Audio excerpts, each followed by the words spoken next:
Ya, shalom saudara.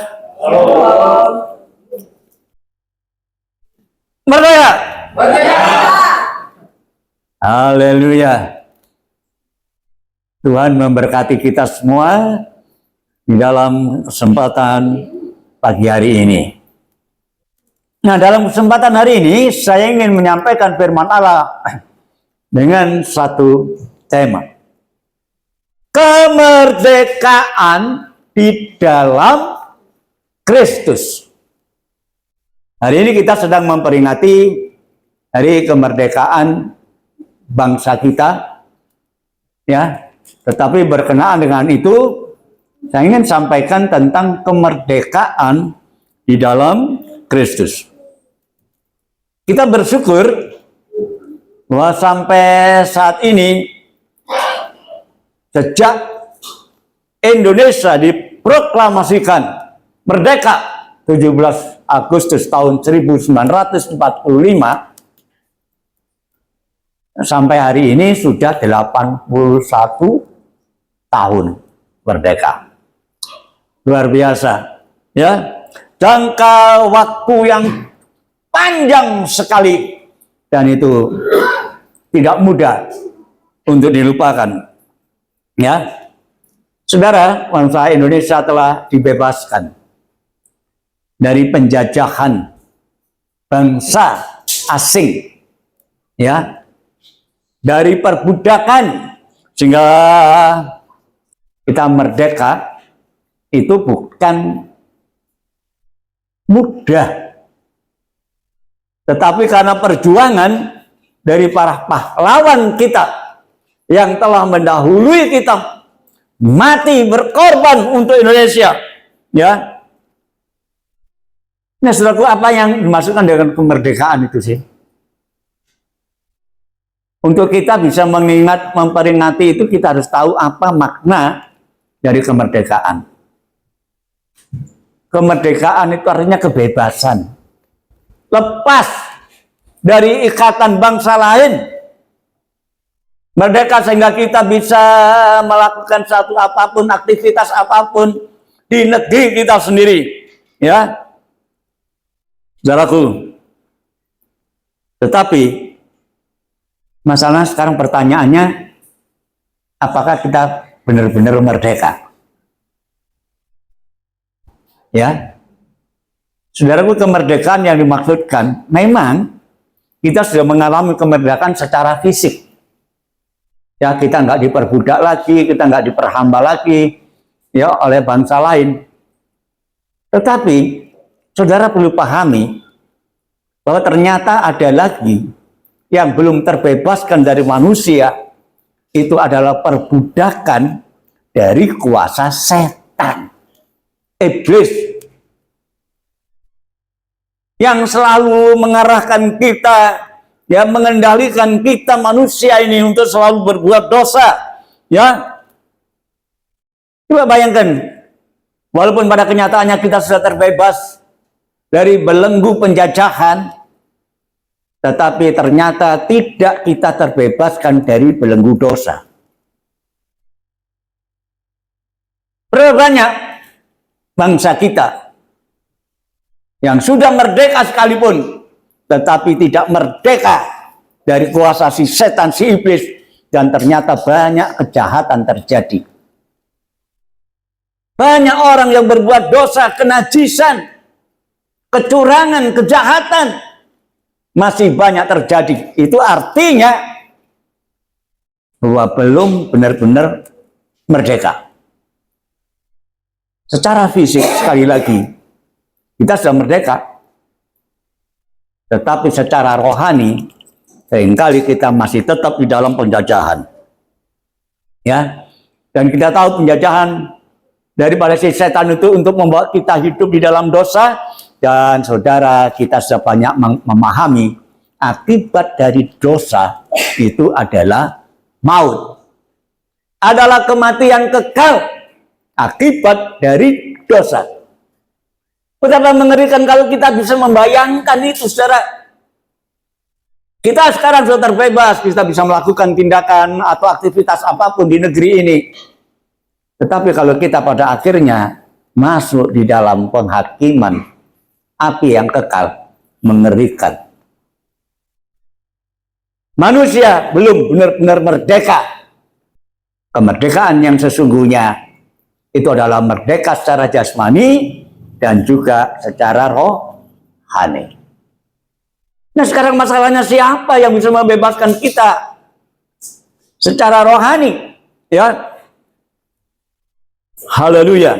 1 Petrus pasal yang ketiga ayatnya yang ke-18, di situ dikatakan, sebab juga Kristus telah mati sekali untuk segala dosa kita, Ia yang benar untuk orang yang tidak benar, supaya membawa kita kepada Allah. Ia yang telah dibunuh dalam keadaannya sebagai manusia, tetapi yang telah dibangkitkan menurut roh.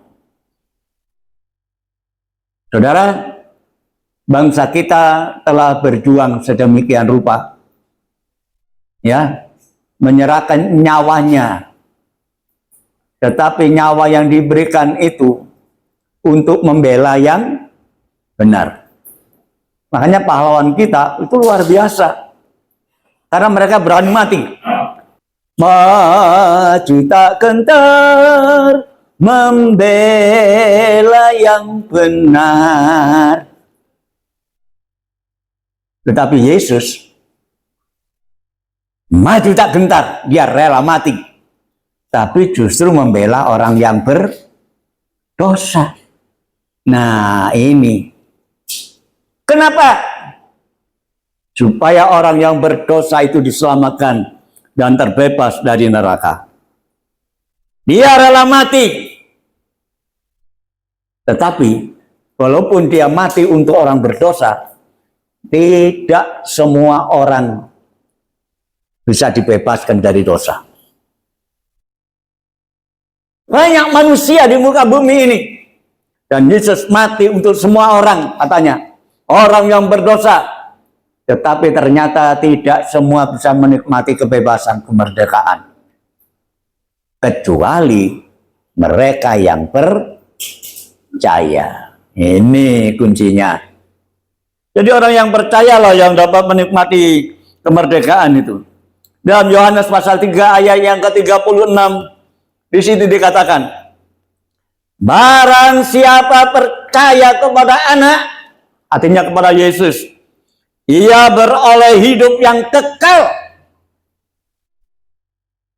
Tetapi barang siapa yang tidak taat atau tidak percaya kepada Anak, dia tidak akan melihat hidup, melainkan murka Allah ada di atasnya. Jadi jelas ada perbedaan di sini.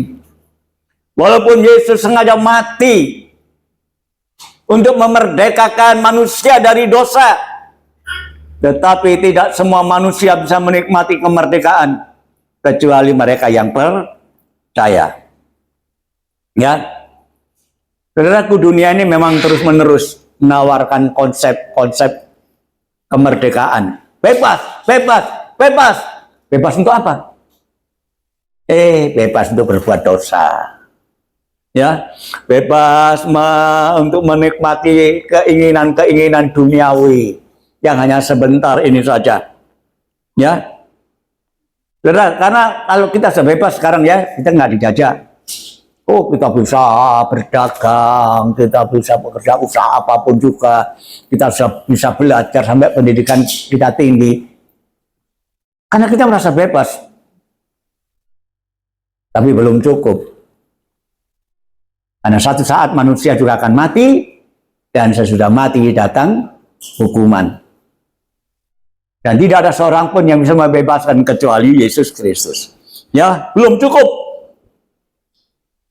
Sebagai pengikut Kristus, kita harus memiliki pemahaman, ya, hubungan yang begitu akrab, ya, yang artinya ditandai dengan kasih kepada Tuhan, mencintai Tuhan, ya, Kita tidak hanya bebas dari penjajahan bangsa lain di dunia ini, ya, tapi kita harus juga bebas dari hukuman kekal. Nah, itu baru benar-benar merdeka. Saudara, ini kadang-kadang kalau kita berbicara tentang hal-hal yang rohani, orang itu berpikirnya, lah ini kan cuma apa gitu, ayat-ayat merupakan penghiburan kita gitu. Tidak. Ini benar-benar kenyataan. Satu saat nanti kita akan mati. Buktinya banyak yang mati kan? Betul kan? Satu saat akan mati. Jadi saudara, satu saat manusia akan mati. Jadi jangan berpikir kita akan hidup terus ya. Sehingga kita berfoya-foya, kita bersenang-senang selagi kita hidup di dunia ini. Satu saat akan mati, saya sudah mati bukan selesai semuanya. Tapi masih datang hukuman. Tetapi Alkitab sungguh menjadikan satu hal yang sangat luar biasa, yang indah. Siapa yang percaya kepada Yesus, merdeka dia. Bebas dari hukuman. Amin. Ya, di dalam Yohanes pasal 8 ayat yang ke-36. Ya, jadi apabila Anak itu memerdekakan kamu, kalau Yesus itu sudah memerdekakan kamu, kamu benar-benar merdeka. Benar-benar merdeka. Jadi kalau Yesus memerdekakan kita, kita benar-benar merdeka. Bukan pura-pura merdeka. Kelihatannya merdeka, tapi ternyata hidupnya masih dalam beban yang sangat berat. Ya, coba bayangkan, kadang suami itu kelihatan merdeka ya, bebas, tapi sebenarnya dia sedang terbeban, terikat dia, takut sama istri. Ya, banyak loh suami-suami yang takut sama istri, kelihatannya bebas, tapi takut. Ya, banyak istri nggak begitu ya. Kelihatannya bebas, tapi takut kalau suaminya datang, langsung gitu begini. Tapi Tuhan katakan, jika apabila Anak itu memerdekakan kamu, maka kamu benar-benar merdeka. Haleluya. Sekali lagi, walaupun kita benar-benar merdeka, tapi kemerdekaan itu bukan merupakan satu kebebasan untuk kita melakukan tindakan-tindakan yang tidak cocok dengan firman Allah. Ya, tetap terkendali. Ya, kita tidak boleh kemudian melepaskan ego kita sedemikian rupa. Pokoknya apa menjadi keinginan kita karena kita bebas, kita mau kerjakan dan sebagainya. Sekali lagi tetap tidak. Ya. Mari saudaraku, kita memiliki kehidupan yang benar-benar menikmati hubungan dengan Tuhan. Karena kemerdekaan di dalam Kristus itu justru memungkinkan kita untuk kita bisa mengatasi segala dosa. Karena hubungan dengan Tuhan. Ya. Jadi sekali lagi Kristus memerdekakan kita sehingga kita benar-benar merdeka. Sekali merdeka, tetap merdeka. Tetapi bagaimana kita bisa mempertahankan?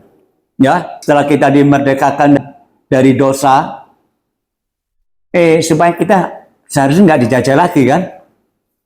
Nah, ini penting, saudara. Bagaimana kita bisa menjaga diri supaya kita tidak dijajah lagi? Pertama, kita harus berdiri teguh. Berdiri teguh, jangan goyang. Ini penting, saudara. Ya, kita harus memiliki keteguhan. Ya, jangan sampai kita menjadi goyah.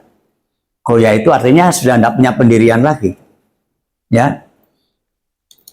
Dalam Galati pasal 5 ayat yang pertama, di situ dikatakan, supaya kita sungguh-sungguh merdeka. Kristus telah memerdekakan kita. Karena itu, berdirilah teguh dan jangan mau lagi dikenakan kok perhambaan. Kita harus berdiri teguh. Jangan mau dijajah lagi. Dijajah itu tidak enak, saudara. Kita melakukan aktivitas apapun, kita terkendali.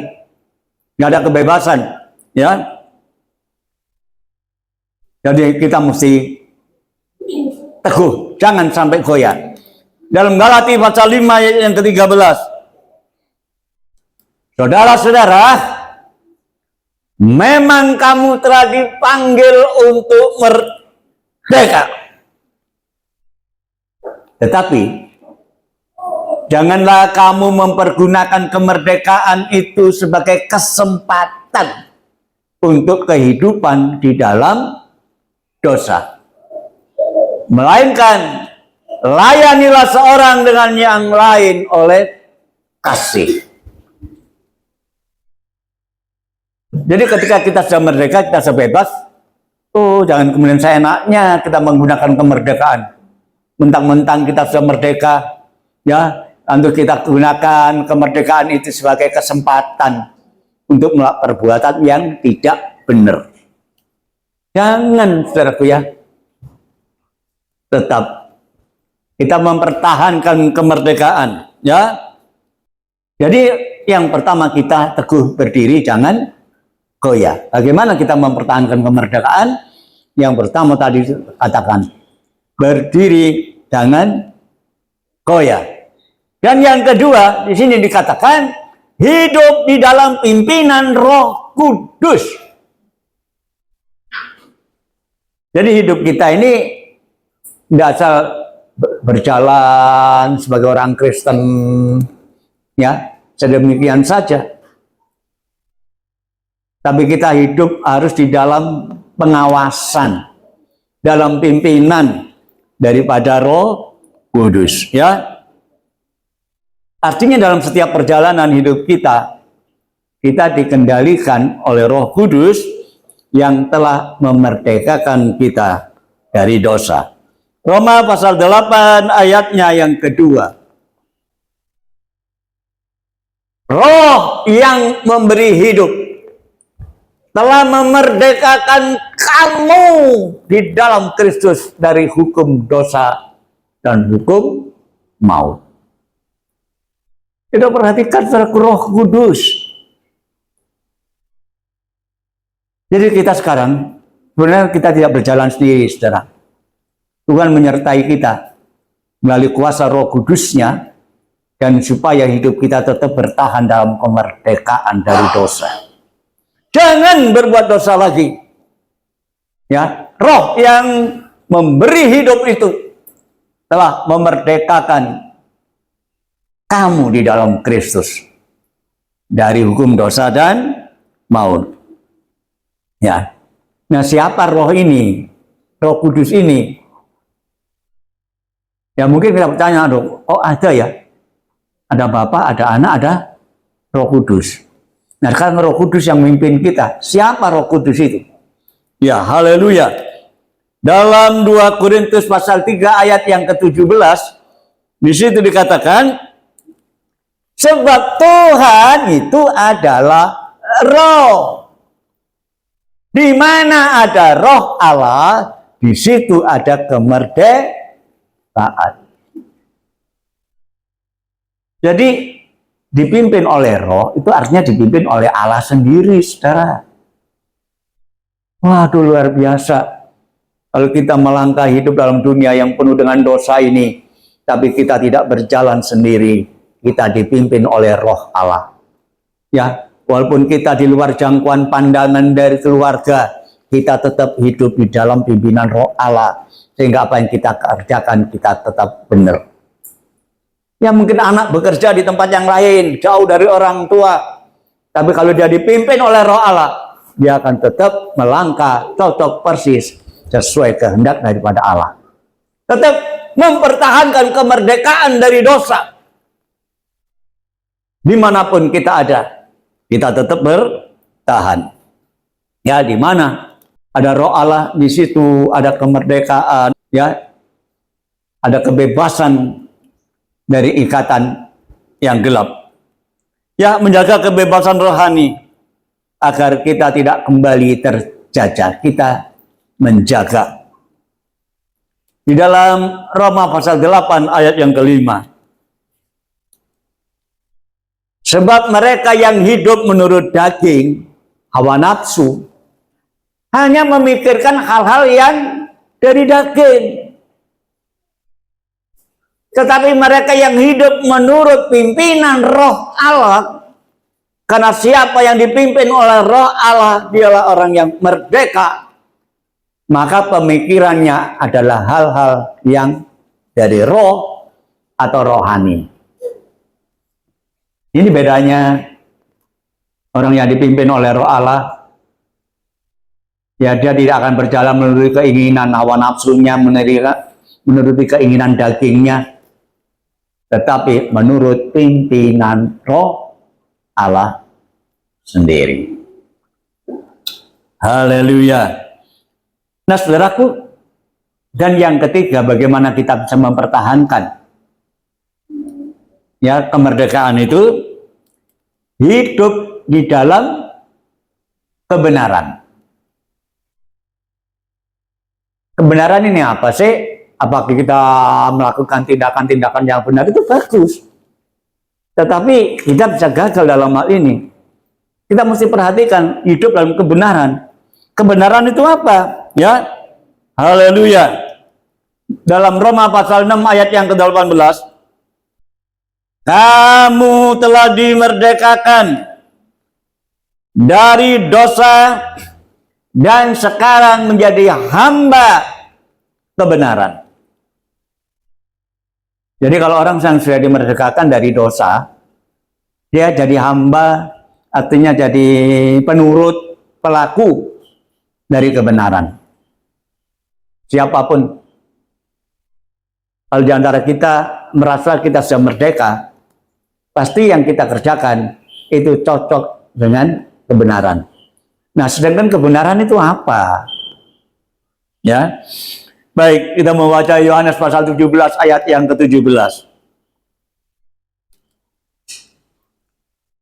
Kuduskanlah mereka di dalam kebenaran, dan firman-Mu itu adalah kebenaran. Jadi saudara dipimpin, ya, berjalan di dalam kebenaran, itu artinya kita sebagai orang Kristen, siapapun kita harus melangkah berjalan sesuai dengan firman Allah. Nah, firman Allah itu tidak hanya cukup didengar, saudara, ya, tapi juga harus kita pahami, kita ngerti. Sebab itu berdoalah, banyak orang mendengar tapi nggak ngerti, percuma. Tapi ngerti saja belum cukup, harus dijalani, dilakoni. Coba andai kata saudara diperintah oleh ibu saudara, ojo melakukan apa pinggir jalan kan lo ya, nanti jatuh. Anak itu dengar, ngerti apa maksudnya, supaya nasihat dari orang tua itu tidak hanya dimengerti, tidak hanya dipahami, tapi juga dilakoni, dijalani. Nah, tapi anak itu sudah dengar, sudah ngerti, tapi tetap jalan situ, akhirnya jatuh dia. Yang salah siapa? Jadi berjalan di dalam kebenaran itu artinya kita berjalan cocok persis sesuai dengan firman Allah. Berapa kali kita dengar firman Allah? Saudara, firman Allah bukan hanya kita dengar saja, tetapi kita harus memahami. Ngerti apa maksudnya firman Allah. Tapi tidak cukup ngerti saja, tetapi harus kita jalani. Haleluya. Ya. Oh, haleluya. Roma pasal 6 ayat 17 dan 18.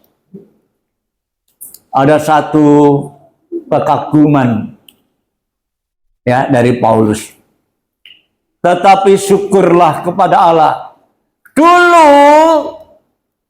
memang kamu adalah hamba dosa. Tetapi sekarang kamu dengan segenap hati tidak hanya mendengar, tidak hanya mengerti firman Allah, tetapi kamu mentaati, tunduk takluk melakukan pengajaran yang telah diteruskan kepadamu. Wah, Rasul Paulus kagum pada jemaat di Roma ini. Ya, kamu telah dimerdekakan sekarang dari dosa dan sekarang menjadi hamba kebenaran. Bukan hamba dosa lagi, tetapi hamba kebenaran. Haleluya. Di dalam Yohanes pasal 8 ayat yang ke-32, dan kamu telah mengetahui kebenaran, dan kebenaran itu yang akan memerdekakan kamu. Wow. Jika kita dengar firman Allah, mengerti firman Allah, dan memahami firman Allah, kemudian kita praktek firman Allah, maka firman Allah itulah selaku yang akan memerdekakan kita.